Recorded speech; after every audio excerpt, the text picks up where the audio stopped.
Marvel Crisis Protocol, Thanos. I'm showing you guys the end of the video at the beginning of the video because I'm a marketing genius. We're going to do this thing, no intro. Fuck it.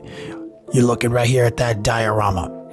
This is that base that he comes with. It's a fantastic piece. I painted Thanos himself. Over a series of weeks on Twitch, we did it live. The VODs are on Patreon. No big deal. But today, I'm going to show you guys the journey I went on to paint this diorama. It took a while to compose these clips to channel the passion, but I'm pretty happy with the results. So let's go on a journey right now. What you guys see here is all the components. Primed black. This is a healthy coat of rattle can primer. Remember, rattle cans aren't necessarily always about coverage. They're about opacity.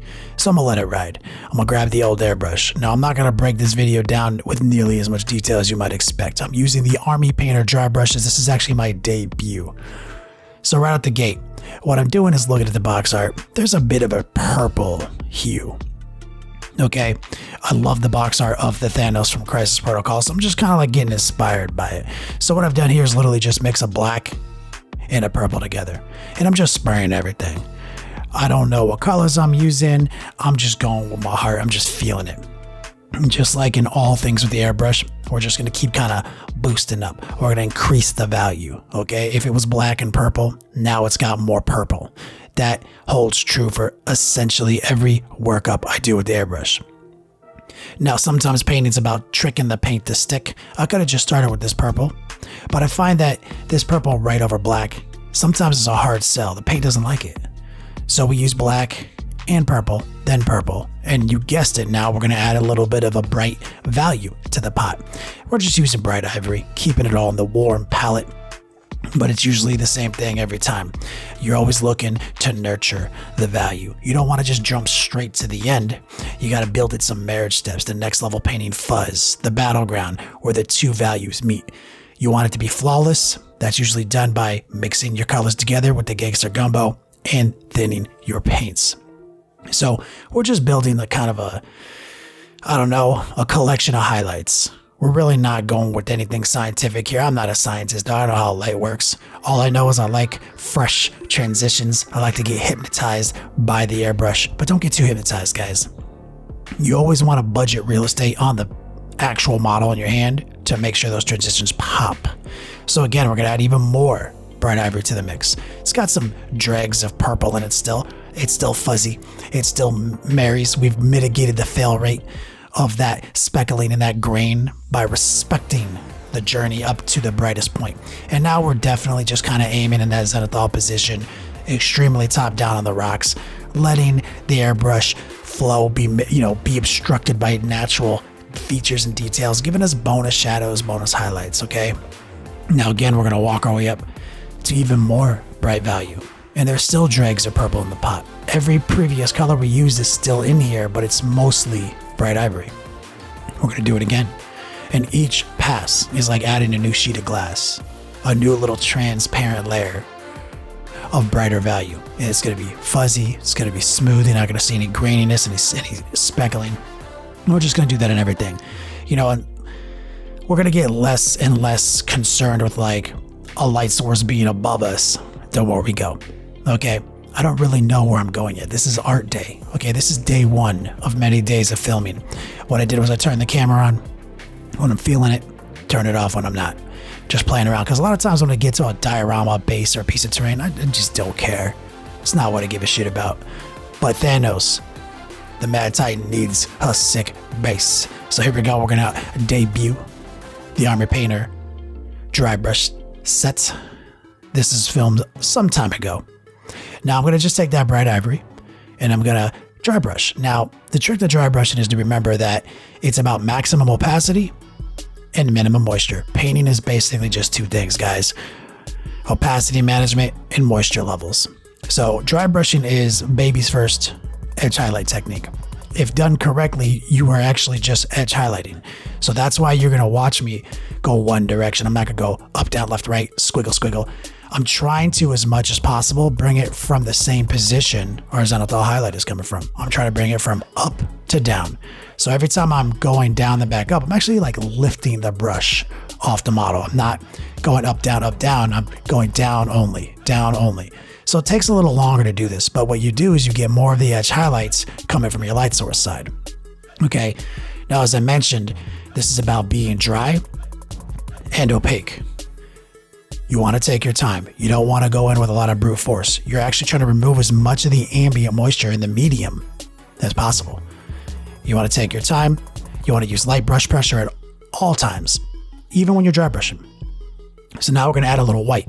This is about managing our real estate, guys. See, we just did everything with that bright ivory, and it was more opaque than anything we did with the airbrush, right? Any of those previous sheets of glass. And then we introduced a little white to the mix, so it's even brighter. So we got all these bonus edge highlights. And now the issue with dry brushing is it'll leave some dustiness behind. Now these brushes from Army Painter do a lot to mitigate that, especially with this little guy right here.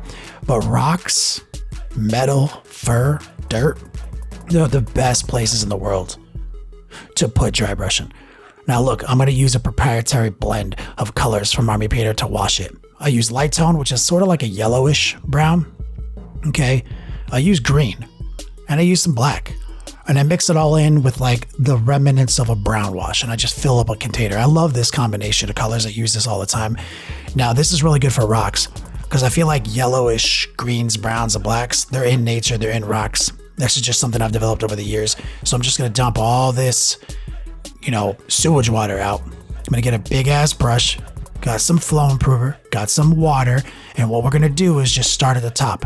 Imagine you're like bursting a water balloon above it, and then you're just kind of controlling the flow of moisture down to the earth. Now, washing is about being opaque and wet. So don't forget that. The only thing that's in control of the moisture is gravity. I mean, like gravity's really in charge of everything, I guess. I'm not a scientist, but that's what I hear from the Flat Earth Society. So what we're trying to do is bring in as much contrast as possible. So that wash was really about making the dark things darker. Okay, it also provided an interesting filter, brought some natural colors into the rocks. Now that wash is dried days ago. I'm on to the next step, right? You see I'm doing some exciting things on the screen now. We're taking the darkest purple in our workup. It was easy, we just remembered which purple we used. I think this is dark purple for Monument Hobbies. It essentially doesn't matter here. And what we've done is we've lowered the opacity. Remember, there's only two things here. Opacity and moisture. So we've lowered the opacity substantially and the moisture content substantially, especially when you consider how much moisture it took to get this purple to be that transparent. So don't forget that you're always in control of both of those elements. Things like paper towels are really handy for that. So what I did was I just kind of gave it all a filter of more purple. Okay. So now what I'm going to do is just kind of cut things in, okay? We're going to kind of set the pace. We're carving in around the stuff we airbrushed, okay? Now, we used a lot of purple when we airbrushed, so it's already there. So this sticks easy. Remember I mentioned about making paint stick? A lot of times I like to use my airbrush to be clever, okay? You set the tone, you get some of the hues in there, and then later I'm going to trick the paint into sticking. So I was able to kind of carve in the purples, layer it on, even really thin.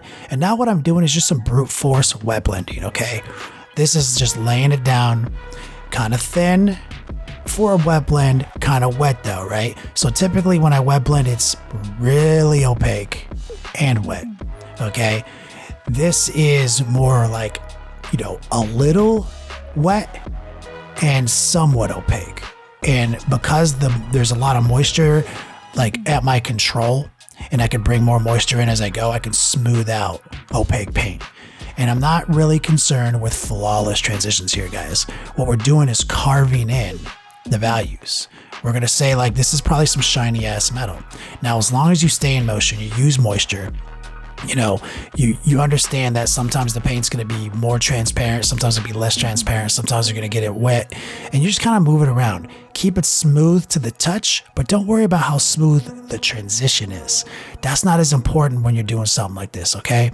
We're letting moisture do what it's gonna do. We're letting it kind of swirl together. Water looks for the path that leaves resistance. It's gonna do most of the blending here. You see, I'm just putting it where I need to put it, moving it around, either loading my brush up with a little more moisture or a little bit less, depending on what I feel. This is just some art shit, okay? So you can see that we're getting some obvious kind of like vertical lines. Obviously, we're starting to mimic somewhat of a metallic feeling here. We're just blocking it in, okay? We're just feeling it out. You see, look how wet this paint is. This is just pure water, and it's low opacity. So like when you're low opacity and you're wet, that's more of a glaze, right? So what I'm doing there is kind of like a wet glaze, all right? Sometimes I refer to this as juicing. As long as you stay in motion, you understand what's happening, you're moving around, it's fine. We're gonna do the same thing here. So we got more of a traditional glaze where it's not nearly as wet, and then we're just gonna kind of brute force our transparent brighter values into our darker values, then go back to our darker values, switch back to our brighter values, and we're just moving into the real estate. Okay, we're preserving real estate, we're bullying, like the lines between them, and we're not too worried about the flawlessness of the transition. We don't care about the smoothness of the blend. We only care about the smoothness of the paint at this stage. Very thin. Even though it's very transparent, it has a pretty substantial impact because the purple's already there. We tricked this fucking paint. Stupid paint. I'm not a scientist, man, but I do kind of feel like paint has a personality. And over the years, I kind of like just understand I gotta sometimes trick it. So we're just squiggling it in, keeping it smooth. See, it's not even remotely smooth transition-wise, okay? But what it is smooth to the touch. So you saw that I'm getting ready to use some purples. I'm getting ready to use some highlights. I'm queuing up to do some stuff here, okay? Now, what I'm doing is using just some of our bright ivory, and I'm gonna just start chiseling in some highlights, okay? Now we're using the tip of our brush, the flat of our brush. If you watch any of my stuff, you know we got the heart pull and we've got the scraper. We're using the tracer against hard edges, like right here, flat of our brush. And we're using the tip of our brush when we got to do a heart pull, when we got to actually draw the fucking line. So I'm using a big number 4 for this right now. And you can see, even from that one line, it's not as opaque as a normal edge highlight would be. Edge highlights are typically sort of dry, mostly opaque. So this is more like a semi-transparent edge highlight. It can withstand a little bit of like a sloppy line. And I'm okay with this because again, I'm just blocking it in. You see, we're just laying it down. We're putting the values where they need to go. That's the most important thing. Make sure the paint is smooth to the touch. Transitions don't need to be smooth right now. We're just blocking it in, moving around, making sure we've got some nice plow, pling, some comic book shines. The smoothness, that comes later. Okay, that comes from using all the tools at our disposal. Going back to the airbrush, see that purple that I was toying with earlier? This is some stock purple. This is not any of the purples we've already used. So what I'm doing is lowering the opacity. I'm keeping it dry because air. And what I'm doing is sending a nice sheet of glass, transparent paint right over some of these highlight zones. And I'm going to start fuzzing them now. This is where the flawlessness is going to start to appear from the transition. We've begun to stack sheets of glass. We're introducing in a new hue. This hue is not necessarily brighter than most of what we've done here. This is more of a mid-tone, right? It's not brighter than the ivory. It's only brighter than the dark purple. So it's going to be a pretty interesting blend because we're bringing a brand new vibrant purple into the mix. It's not nearly as blue as some of these purples have been, okay? And we've been using like purples that are so dark they look straight blue. And now that we're introducing this filter, you can see the purple starts to pop out. Now, speaking of which, it's back and forth. We're switching back to the dark purple, and we're going to start playing with some of the transitions where we were playing with making it darker. Now we're going to fuzz the dark edges, okay? We're just moving back and forth. I'm not even like really cleaning the airbrush out that much. I'm just doing a quick hobo fling, 80% clean, throw the new paint in there and go, because it's all the same paints. They're married together. Same thing up here on the back rest. We're going to just throw in the new dark stuff. It's very thin, low opacity, and we're going to add some black to the mix. We're all the way back to the beginning, guys. Black and dark purple. And what we're doing is fuzzing back in, making sure we have some nice dramatic dark values. The most important thing typically is making sure your values are there. The hues can be manipulated pretty easily. So we're building it up. The flawlessness of the transition is beginning to occur. It's starting to show up here. We're letting the airbrush do its thing. We're respecting the real estate. We're managing the real estate. We're not trying to wipe out things we've already done. We built the roadmap, guys. That's what all that hand brushing was. Building the roadmap, painting by numbers now with our airbrush, and just fuzzing it out and making it look like we're painting masters. We're going to go back to the bright ivory. We got the bright ivory mixed in the pot. ultra thin. Massive lowering of opacity here, okay? And what we're doing is letting a little bit of the residuals of the purple stay in the pot, dirty paint water gangster gumbo, and we're now bursting out on those highlight zones that we blocked in somewhat roughly. Now we're fuzzing them out. We're using very light finger pulls. We're barely rocking the needle back, letting almost no paint through the pot, and it's all air. Because this paint is more water than paint at this point, but it's letting us get in really tight. We lowered the PSI with our throttler, and we're creating little spotlights, little gleams, little plings, plaka. Beautiful. You see, now we're generating that drama. We're exploding into that highlight. Total ghetto non-metallic metal effects. Now that all that's kind of set up, what we're going to do is kind of re-dry brush some of the rocks, because after the wash, there might be some slight staining, maybe a couple of spots here or there.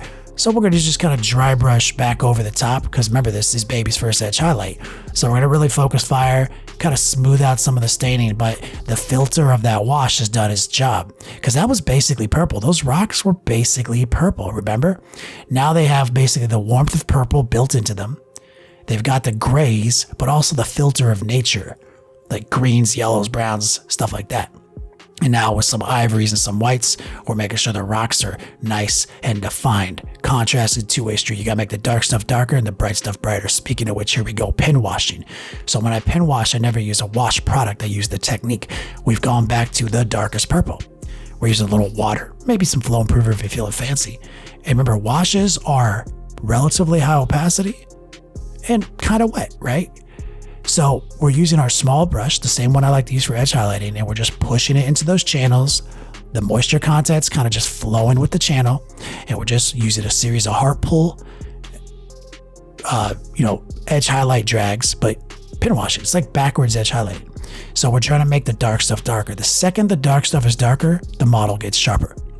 And then when the bright stuff gets brighter, you get more contrast. It gets even more sharp. So right now, we're just working the dark stuff. And you can see that our highlights are pretty cool, right? All that stuff we do with the airbrush and everything, it's cool, but it doesn't mean shit until we do this final step. Now that the dark stuff's darker, the transition's pretty sexy. We're going to use the heart pull technique when needed. We're going to use the tracer. Right now I'm using the tracer. This is the flat of the brush, scraping it around. Follow the 90 degree angles and just scrape it along. Use very light brush pressure. Find the correct angle of approach and clear the path and just scrape along those hard edges. Now, this is a true edge highlight. This is about being pretty raw dog out the pot, right? Like you're taking this paint, this is the ivory, and you are not really adding moisture to it. If I add any moisture at all, it'll be like on the bristles, just to lubricate the brush, because paint struggles to transfer if there's not a little moisture, but it's as opaque as I can stand and as little moisture as possible to facilitate this very light touch and let paint transfer. And we're using just these little tracers. Sometimes you're going to catch me using the very tip of my brush, but when I do that, I'm always going to try to pull it straight to my heart. But for the most part, this stuff is super easy. Even though there's a lot of angles, you're like, you're tracing. It ain't nothing. So now what you can do is you can actually introduce white like we've been doing, manage the real estate, and just add a couple of cling spots of pure white. You see, just break it up, make it look kind of exciting, you see? And now that we have this white border, this really bright edge highlight, we made the dark stuff darker. Now we made the bright stuff brighter, and it's suddenly like kind of preposterous how sharp the image just got, right? And it starts to look kind of reflective, kind of metallic. I didn't do a real non-metallic effect here. I just made it light, dark. I just fucked around. But once you snap that edge in and you make sure the dark stuff is dark, the drama's there, you budget the real estate, it kind of looks like it is metallic. Okay? Shortcuts. Now, this is not nearly as much as a shortcut. We have the base. And what I'm going to do is just brute force, like we did early. Brute force, wet blend, wet glaze. Okay? We use a combination of opaque paint and wet paint, transparent paint, wet paint, and we're just bullying it into the real estate, and we're using moisture to swirl the colors together, but we're staying relatively transparent, because remember, the purple's already there. The base was already, pretty much the same colors, just more desaturated, right? Less opaque. And so this paint has been tricked into sticking to the base, even when it's very low opacity. So this is mostly wet glazing, okay? Or that juicing technique. And we're doing the same thing. We're just kind of blocking it in, moving around super quick. We're not super committed to the smoothness of the transition just yet, but we're always committed to the smoothness of the paint. We don't want any texture here. Using water, using our paints. Remember, it's just two things, guys. Opacity and moisture content. And now what we're doing is we're starting to dial it in. We're starting to pursue a slightly more flawless transition. But you know, I'm not actually gonna make it perfect.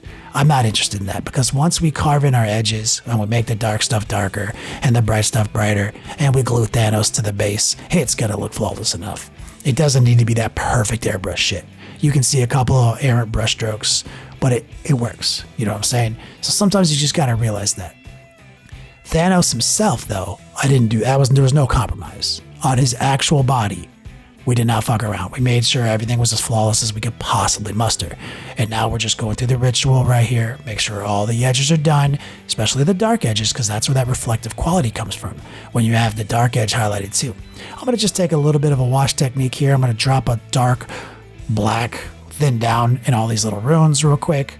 Make sure that they have a little bit of definition. Remember, you got to make the dark stuff darker. You also got to make the bright stuff brighter. So right now it's dark stuff darker, quick pin wash, no big deal. And now I'm just going to take some of that ivory again, run a couple of tracers, bring some bright value into the edges, skirt it. And I'm even going to just do little quick highlights under the glyphs. Kind of give it an under highlight, because like if light was coming from the top, maybe it would catch the bottom of the glyphs. I'm not going to go crazy here. You know what I'm saying? It's good enough. Once you put Thanos on the base, no one's going to give you no one's going to give you shit. Looks fine. So there he is. It was a journey, one of patience, one of trying to muster passion to get this diorama done. Because once I got Thanos done, I was like, man, that was a long journey. That was a fun paint job. And you look at the size and the girth of this base. Well, we got to make this look pretty cool. We can't totally slack, but I'm for sure going to cut some fucking corners. Next level painting all day, every day. We cut corners and we try to make it look like we didn't cut that many corners. So here it is. Thanos in all his glory, the Mad Titan. It was inevitable. As always, guys, play on, players.